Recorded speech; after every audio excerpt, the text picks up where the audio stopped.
en las últimas clases, estamos todos, bueno, excepto Mariela que me avisó que no iba a estar por el tema del trabajo. Así que si les parece, ¿están listos? Empezamos. Dale. ¿Sí? Listo, profe. ¿Cómo han estado? Bueno, saben que yo siempre arranco consultándoles cómo les fue con la lectura. Ya les había advertido la semana pasada que este ya era un texto netamente académico, ¿no? Con ideas, con conceptos, habla de la Revolución Francesa industrial, de autores por acá, por allá, de Europa, y bueno, ya es más complejo, ¿no? Porque tiene contenido que si uno no tiene el trasfondo es como que se marea. Hasta habló de Platón también empezó hablando, de allá del 1000 origen del autores habla, pensamiento, ¿no? De la antigüedad, del siglo I. los autores, los primeros pensadores que hablaban Sí, no de la fue sociología. experiencia particular no fue muy placentero, como que no fue una de los autores que por ahí entendés el tema, digamos, tenés que volverlo a releer para entender cuáles son sus criterios fundamentales o cuál es su idea fundamental. Ideas, claro.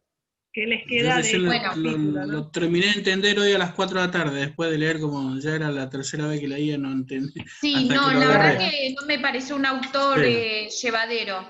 Pero o sea, una vez que uno lo entiende, hilvana las ideas, y es todo correlativo, o sea, empezó a hilvanar las ideas de varios autores y sacó los contenidos que se debatían en el tiempo, desde, ya digo, de la antigüedad empezó a debatirlo hasta que, bueno, él se tomó el trabajo de leer evidentemente a todos esos autores y sacó las ideas y formó la famosa esta que se llama las ideas de la sociedad. Las ideas, elementos de la sociología. De la sociología, ¿no? Exactamente. Claro. Lo Historia que de las perdura en el ideas, tiempo. ¿no?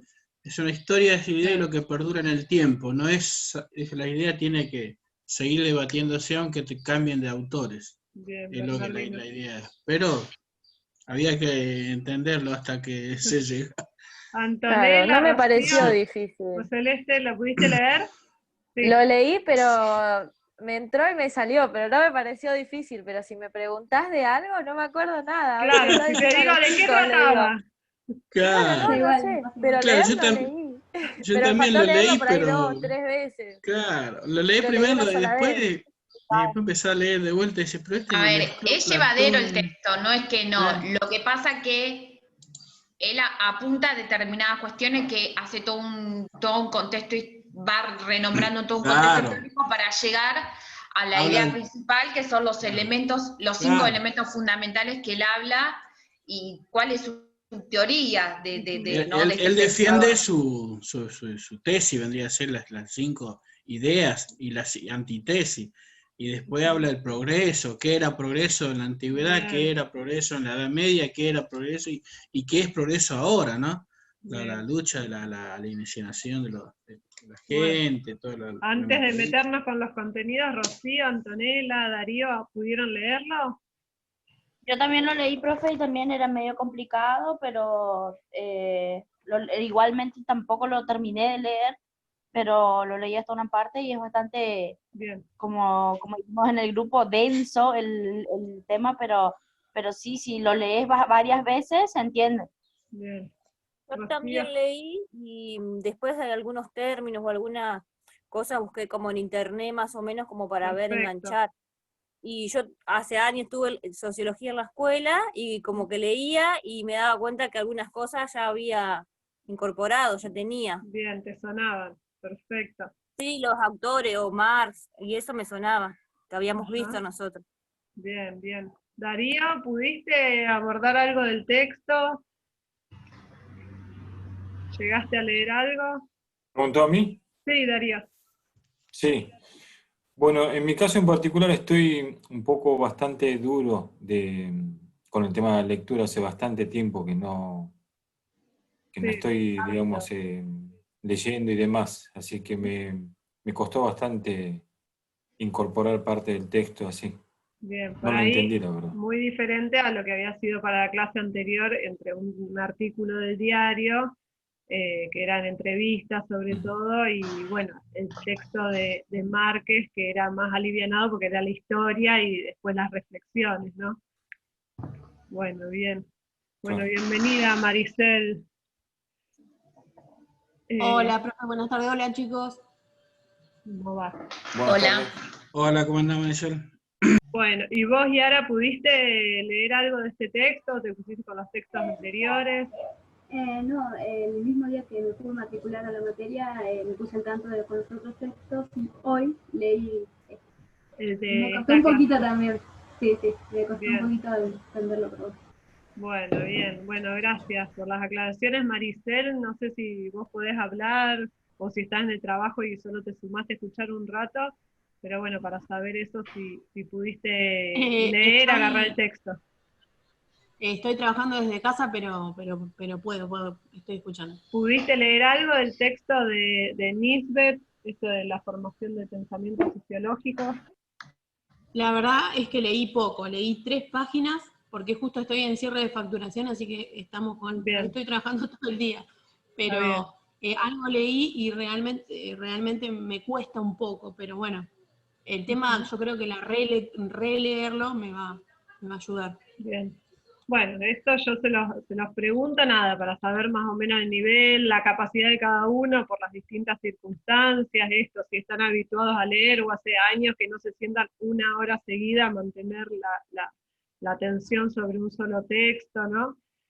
Pero yo les avisé, es un texto difícil, es un texto del 69 además, entonces está como desactualizado, es un clásico en la sociología, y un texto difícil por eso, porque tiene mucho contenido de fecha, de la antigüedad, la Edad Media, de distintos autores que Platón, Tocqueville, Spencer, Marx, Durkheim, va tirando cosas que si uno no está muy habituado o contextualizado en la historia y demás, hace que uno se pierda, obviamente. Pero bueno, la idea de las clases expositivas es que hoy lo vamos a revisar con el apoyo de la presentación de PowerPoint y vamos a destacar lo más importante, ¿sí? Destacar las ideas principales, lo que yo quiero que a ustedes les quede o les resuene de este texto. ¿Sí? Así que bueno, recordamos que estamos todavía en la unidad 1, que es una introducción a la sociología. La semana pasada estuvimos hablando de para qué sirve la sociología o por qué la sociología es una ciencia social crítica que siempre está problematizando los hechos sociales, los hechos de nuestra vida cotidiana, en los que estamos nosotros inmersos, ¿no? No es como la química que estudia los procesos, reacciones de ciertos átomos y moléculas que se nos hacen como externos a nosotros, sino que hablamos de sujetos, que somos nosotros mismos. Así que, si quieren, voy a empezar para compartir la pantalla y arrancamos. ¿Sí? Así que bueno, como les decía, esta unidad 1 y hoy ya con esto cerramos. Vimos una parte de este texto, el capítulo 1 de No es natural, de Joseph Márquez, ¿sí?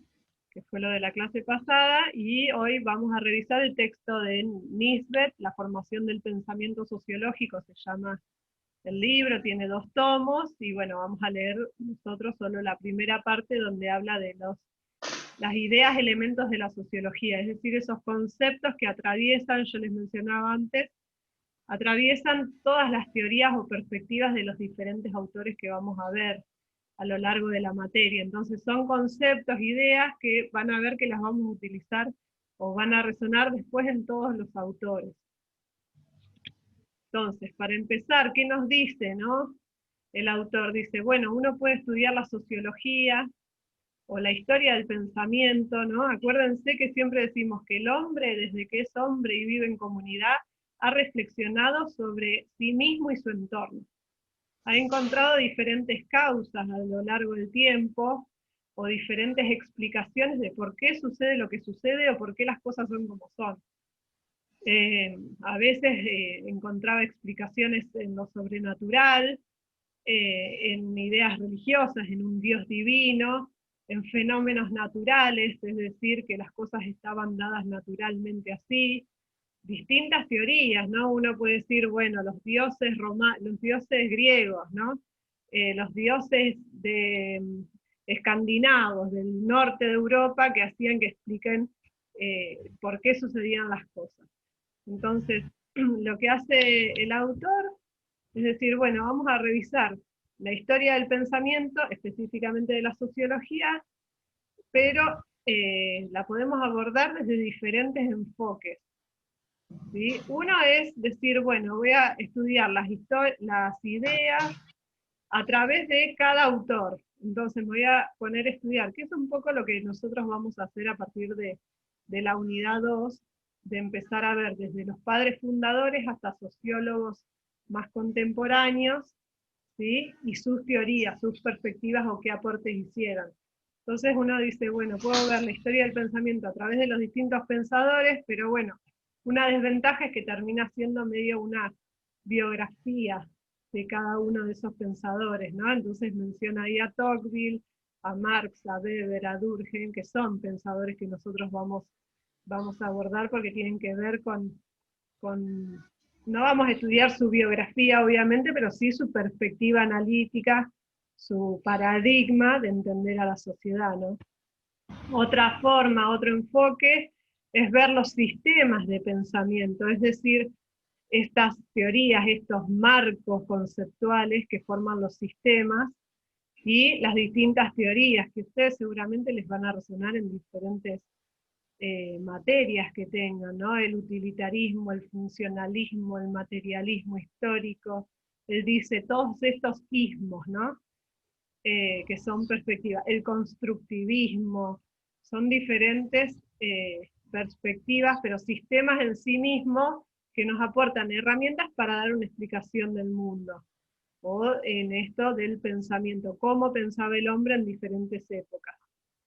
Y él dice, y dentro de estos sistemas, otro de los elementos que existen son las ideas, conceptos centrales, elementos dentro de los sistemas, que también marcan una época. Entonces él va a hablar de dos épocas. Y yo, ¿se acuerdan que en la primera clase les digo, algo que es troncal y que lo vamos a repetir casi todas las clases, esta brecha que hay entre la sociedad tradicional, la sociedad feudal, la sociedad de la Edad Media o antigua también, y la modernidad, este quiebre que se dio, ¿sí? Para el hombre, para el desarrollo del hombre, en la llegada de la modernidad, que está marcada fundamentalmente por dos grandes hechos. Obviamente la cuna de la modernidad es Europa, y está marcada por dos hechos, dos revoluciones que hacen el quiebre, que tiene que ver la revolución industrial y la revolución francesa. Entonces él dice, bueno, hay ideas que en este momento, en el siglo XIX, cuando ya está casi instalada la modernidad, esta nueva forma de producir a través de la máquina a vapor, las primeras fábricas, se van formando las ciudades que antes no existían porque la gente se agrupaba en colonias rurales, agrícolas en general. Entonces, este quiebre, estas ideas, elementos, dice él, si bien tienen altibajos, son más fuertes en una época, menos fuertes en otra, dice, es bien claro que hasta antes de la modernidad predominaban unas ideas, elementos, que son las que van a retomar los pensadores en la modernidad, van a decir, bueno, la forma de estudiar la sociedad era a través de estas 5 categorías, y cómo estas antítesis que mencionaba Bernardino van cambiando en la modernidad. ¿Sí? Entonces, en principio esto, entender que las ideas, elementos, este es el título de que tiene este capítulo de la sociología, son categorías, conceptos que después cuando estudiemos específicamente a Weber, o a Marx, o a Durkheim, también las vamos a ver. ¿Sí? Y cuál de esos conceptos es en el cual más ahonda cada uno y por qué. ¿Sí? Entonces, las ideas elementos, dice, acuérdense que esto también, igual para la próxima clase nos vamos a volver y vamos a seguir machacando sobre esto. La sociología surge en el siglo XIX, es decir, los primeros pensadores que estructuran su pensamiento, de explicación de la sociedad que los circunda, tratan de entender qué es esta nueva sociedad que se está formando, la sociedad moderna, diferente a la sociedad tradicional, es en el siglo XIX, es decir, en el 1800. Él dice, bueno, estas cuando nace la sociología como disciplina, predominan estas 5 ideas elementos, más o menos a partir de 1830, 1850, vamos a ver que tanto Durkheim como Marx, Weber, escriben promediando el siglo XIX, 1850 y pico. ¿Sí? Son estas ideas que dice, bueno, se instalan y son compartidas por todos los autores o por todas las corrientes teóricas. ¿Qué las caracteriza? ¿Por qué decimos que estas son las 5 ideas principales? Primero porque son generales, ¿no? Cumplen esta premisa de que todos los autores las comparten o hablan de ellas. ¿Sí? No es específico de una teoría, del funcionalismo o del marxismo, sino que son generales y comunes. Tienen una continuidad, es decir, no son específicas de mediados del siglo XIX, sino que a lo largo de 100, 150 años, siguen siendo categorías o conceptos específicos de la sociología. ¿Sí? Son distintivas, es decir, que son categorías específicas de la sociología y no de otras disciplinas. ¿Sí? Por eso él dice, bueno, se repiten en estos autores que tienen una tendencia a estudiar la sociedad, ¿no? Porque, bueno, todavía no hablamos de sociólogos profesionales en esa época, son filósofos, economistas y demás, pero bueno, por cómo elaboraron su teoría se los considera como padres de la sociología. Entonces, sí, estas categorías son distintivas que no son distintivas de la economía, sino de la sociología, porque de lo que hablan es del estudio de una sociedad o de una comunidad. ¿Sí? Son distintivas de esta disciplina. Y por último, dice, son ideas, perspectivas, marcos conceptuales, es decir, no algo específico, sino que son ideas marco de donde se va a desprender todo. Pero bueno, ahora las estoy describiendo, ahora que empecemos a explicarlas un poquito y a ver un ejemplo, se va a entender un poco mejor. Entonces, pasemos a las ideas elementos. Dice, bueno, son 5 categorías que son generales, que todos la usan, que es específico de la sociología, son distintivas de la sociología. A través de 100 años siempre se vuelve sobre estas categorías, ¿no? Estas ideas son como categorías que siempre están en los estudios de la sociedad y de la sociología. Discúlpame, Jimena. Sí, Daniela. Sí, todo lo que estás nombrando ahora son las ideas principales de Nietzsche, porque lo que estás, los 5 elementos, ¿no? En realidad él está hablando del pensamiento de esa época. ¿Qué ideas o conceptos predominaban en el pensamiento, en el surgimiento de la sociología en el siglo XIX? No es que él las esboza, digamos, como su teoría propia. Lo que él está haciendo, revisa diferentes autores y teorías y dice, bueno, esto es característico de esta época, y lo que hacen es como un análisis de decir, bueno, estas ideas se repiten en todos aquellos autores que estudian la sociedad en el siglo XIX, se repiten o aparecen. Piensen que está haciendo una historia del pensamiento él. Él cuando habla de lo secular, ¿no? Cuando él nombra esta parte, quiere decir que cuando él nombra mucho de los elementos secular, esto quiere decir esto, que todos estos elementos se repiten a lo largo de los siglos, ¿no? Se repite cada siglo. Pensemos que él está escribiendo sobre la historia del pensamiento, o cómo era el pensamiento de una época, que es el siglo XIX. Y él nota que en distintos autores y en distintas teorías se repiten estas ideas o estas categorías. Claro. ¿Sí? Entonces él va a decir, esto es central para la sociología, que nació en el siglo XIX, son categorías que se repiten, como si, traspolándolo, digamos, la psicología, que es una disciplina que se instala fuertemente ya en el siglo XX, Freud, Lacan son un poco posteriores a estos autores que nosotros estamos viendo, y uno puede decir que las categorías o los conceptos centrales son la psique, ¿no? El yo, el ello y el super yo, no sé si me suena un poco por ahí de la secundaria, ¿no? que son categorías específicas de la disciplina de la psicología. En sociología casi no hablamos de el inconsciente y el consciente, son categorías específicas de la psicología. Lo que Nisbet está haciendo, dice, bueno, en la sociología cuando surgió, ¿qué categorías son las que utilizan los autores, se repiten? Y es lo que me hace entender que son centrales a la disciplina. Por ahí si lo comparamos con la psicología es fácil. A ver, alguna de estas ideas, por lo que yo había entendido, también decía que ya venía de antes de estos pensadores del siglo XIX. Claro. Entonces él lo que hizo fue, como ya venían de antes, empezó a hilvanar, porque los mismos autores estudiaban a los autores precedentes, a los otros autores anteriores. Yo había entendido eso, que, o sea, estas ideas era de mucho antes, no eran del siglo XIX.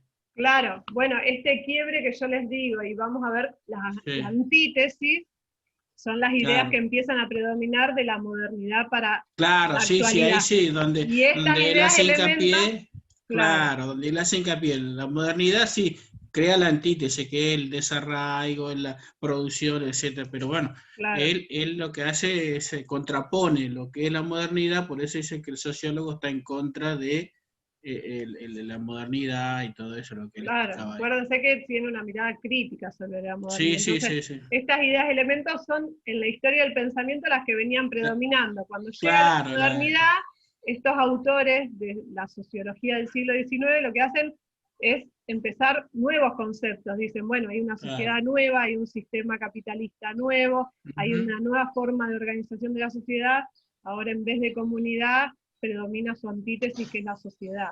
¿no? Ahora él lo que hizo fue estudiar y resumió todos los pensamientos que había en ese momento. Claro, piensa la historia del pensamiento. Claro, él empezó a estudiar la historia del pensamiento y resumió. Claro, imagínense que esto es 1969, o sea, ya avanzado el siglo XX, y lo que hace es revisar y ver este punto de quiebre que yo siempre insisto entre la sociedad tradicional y la sociedad moderna. Y junto con esos cambios, que nosotros podemos estudiar la sociedad y decir, bueno, la sociedad se organizaba de esta manera, vivían en el campo, producían alimentos, existía el poder, en realidad era esta relación entre el siervo y el señor feudal, y después podemos estudiar la modernidad y decir, no, se instaló el capitalismo, se industrializó, empezó la manufactura.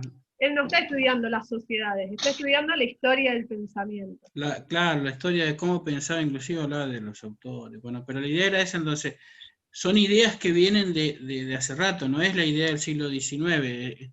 Las antítesis van a ser. Claro, eso, ahora sí me quedo. Claro, pero piensen que los autores, yo soy Durkheim, voy a escribir mi libro en 1860, en el siglo XIX, ¿qué hago? Comparo a la sociedad anterior para decir, miren esta sociedad nueva. Entonces siempre estoy tomando elementos de las dos partes, digamos, de la historia. Sí, siempre viene, ¿Sí? Entonces, vamos con esto. Entonces, ¿se entiende esto? Si nosotros comparamos la sociología con la psicología, que por ahí, porque pasa esto con la sociología, todo no es familiar, digamos, decir el poder, la autoridad, la comunidad, la sociedad, en qué se distinguen, todo es muy, si nosotros lo vemos por ahí en la psicología, que como disciplina sí instauró categorías nuevas, como pensar el inconsciente y el consciente, la psiquis y el cuerpo y el alma, el yo, el super yo y el ello, son categorías bien específicas de la psicología, que obvio, cuando uno se pone a estudiar en la antigüedad el pensamiento, también se hablaba del consciente e inconsciente, tal vez con otras palabras, ¿sí? Pero sí se instauraron bien con la disciplina de la psicología. Entonces en la sociología pasa lo mismo. Como disciplina en su surgimiento, hay temáticas, hay categorías que siempre están para estudiar la sociedad. Ahora lo vamos a ver cuando vayamos un ejemplo de cómo se agrupan estas ideas, elementos. Entonces dice, bueno, la primera que predomina es la idea de comunidad. ¿Qué es una comunidad? ¿No? Es un grupo, yo siempre les hablo, bueno, lo podemos pensar en cualquier grupo al que ustedes pertenezcan. Puede ser mi grupo laboral, mi grupo en relación a la religión. a una iglesia, a un credo, puede ser mi grupo familiar. Todo eso son pequeñas comunidades. Mi comunidad cultural, que puede ser por mi generación, que compartimos tal gusto de la música, no sé, si el rock de los 90 para mí es parte de mi comunidad cultural, ¿sí? Eso que nos une a través de diferentes lazos sociales. En el trabajo yo tengo relaciones de compañeros de trabajo, no son mis amigos, no son mis amigas, son compañeros de trabajo, porque la comunidad donde estamos todos como grupo es justamente el ámbito laboral. Entonces tengo compañeros de trabajo, empleados o gente a cargo, o jefes o jefas, ¿sí? ¿Se entiende? Entonces, esta idea de comunidad como algo cercano, familiar, estrecho, ¿sí? Como puede ser el ámbito familiar, el ámbito laboral o la religión, esa es mi comunidad, ¿sí? Entonces, después vamos a verlo contra sus antítesis, ¿no? Entonces, la comunidad. La idea de autoridad siempre está en el análisis de la sociedad, ver cómo está estructurado el orden jerárquico dentro de esa comunidad, ¿sí? El orden, cómo está establecido a partir de que alguien tiene la autoridad y genera un orden interno en esa asociación, y todos reconocemos a la autoridad. En el trabajo es fácil porque, bueno, uno tiene el membrete de jefe, ¿no? Por el cargo que ocupa o demás. En la religión puede ser el pastor, la pastora, el cura, ¿sí? Entonces, dentro de esa comunidad no son lo mismo los feligreses que el pastor o el padre, el cura y demás, o el rabino, ¿se entiende? Entonces, en toda sociedad, en toda comunidad, siempre se analiza el tema de la autoridad, cómo está estructurado eso. Algo que tiene mucho que ver es esta otra idea de elemento que es el estatus, ¿sí? El puesto del individuo en la jerarquía de prestigio y líneas de influencia. Es decir, el lugar que yo voy a ocupar dentro de esa comunidad. El estatus no lo piensen como estatus de más o menos, o sea, tener más plata o tener menos plata, que a veces es la primera asociación que hacemos, el estatus social, ¿no? Piénsenlo en una comunidad chica, el lugar que ocupamos cada uno. Que en el trabajo, por ejemplo, en las relaciones sociales que hay dentro del trabajo, no siempre tiene que ver con el cargo que ocupa cada uno, sino se va componiendo de cuál es el gracioso, cuál es el vago, cuál es el más trabajador, el acelerado. Entonces, ese estatus, ese lugar que cada uno ocupa en un grupo. En nuestro mismo grupo de amigos, cada uno asume un rol. El estatus tiene que ver mucho con esto, con el rol que cumple cada uno en esa comunidad. Piensen a la comunidad como una, dice Bauman, es una red de interdependencia mutua. Piénsenla como una red. Nosotros todo el tiempo estamos vinculados a diferentes personas a través de diferentes lazos sociales. Como yo les decía, yo soy empleada, pero a la vez soy jefa de otros, pero a la vez soy madre, pero a la vez soy feligresa de una iglesia, pero a la vez soy hincha de un cuadro de fútbol, pero a la vez soy socia de un club social, ¿se entiende? Pero a la vez soy docente de ustedes. Entonces, piénsense ustedes mismos llenos de salidas y entradas de nuestras relaciones sociales. ¿Sí? Entonces, respecto a mí, ustedes son estudiantes. ¿Sí? Respecto a un familiar, son hermanos, primos, hijos, tíos, son diferentes cosas. Entonces, estamos llenos de relaciones sociales. Y ese estatus que tenemos depende de la comunidad donde yo estoy.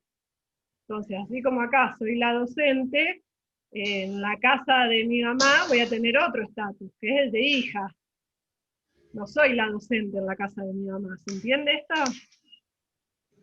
Entonces, ahora igual cuando veamos las antítesis se va a entender un poquito más. Entonces, otra de las categorías es lo sagrado. En estos vínculos, en estas relaciones sociales que tenemos con otros seres sociales, está establecido algo que, bueno, él lo llama lo sagrado, como lo no racional, lo implícito. Las costumbres, el modo de actuar, de proceder socialmente, porque ya está establecido así. Los rituales. Entonces, volvamos al ejemplo. Si yo voy a la casa de mi mamá, no hay una regla escrita, pero ya sabe mi mamá que me tiene que dar de comer, por ejemplo, ¿no? Porque uno cuando va a la casa de los padres por ahí proveen. Y bueno, no está escrito que me tenga que alimentar, pero, digamos, son costumbres que en la relación social entre mi mamá y yo ya se estableció. ¿Sí? Que ella como forma de relacionarse conmigo es, ay, venís a casa, te hago de comer, te doy de comer como si yo tuviera 10 años, digamos, todavía. Son todas esas cosas implícitas que no es racional, no es una regla escrita, pero sin embargo marcan nuestras conductas, nuestras costumbres, nuestros modos de relacionarnos, ¿sí? Entonces, los modos de proceder socialmente convenidos. ¿Se acuerdan el ejemplo que yo les daba con el cartero? Si yo le doy una carta al cartero, no hace falta que yo le diga, lee cuál es el destinatario y llévala hasta allá. Ya está socialmente convenido que yo le doy una carta al cartero, el cartero la agarra y la lleva a destino. ¿Se entiende? Entonces, todo eso, piensen que nosotros lo tenemos adentro incorporado, y no es racional, digamos. ¿No? Si un agente de tránsito se para enfrente de mí y yo vengo manejando y me hace así, yo ya sé que voy a tener que detenerme, que seguramente me va a controlar papeles relacionados al vehículo, a mi licencia de conducir, porque ya está implícito, porque ya nosotros actuamos sabiendo que tal persona es un zorro o un agente de tránsito. ¿Entiendes? Entonces todos estos elementos que está mencionando, estos 5 elementos, hacen a que una comunidad funcione, a que nosotros como seres sociales nos relacionemos con otros y con otras. ¿Sí? Y la última idea que él menciona es la alienación, que también es una posibilidad, esto de que el hombre aparece enajenado, anómico. ¿Qué significa anómico? A es sin, nómico refiere a normas. O sea, cuando el sujeto no se puede relacionar o no entiende esos códigos, esas costumbres ya establecidas y compartidas socialmente, desarraigado de su comunidad y de los propósitos morales, es decir, de lo que está acostumbrado. Es una desviación.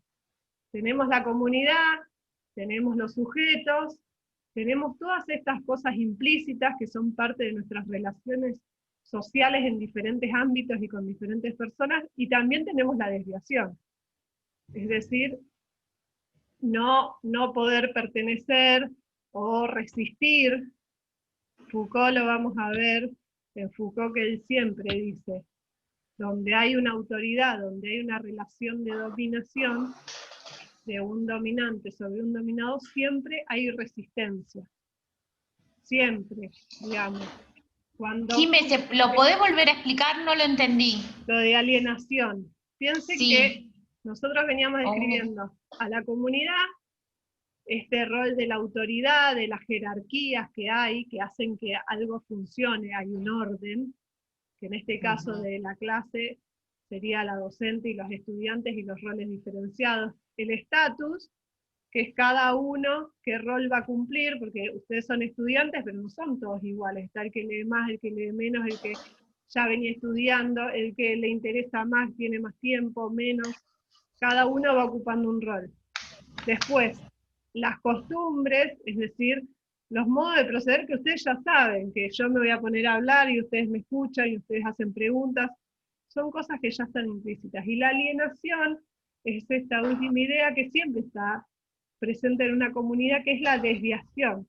Es aquel sujeto que no entiende las normas o no comparte o se resiste a entenderlas.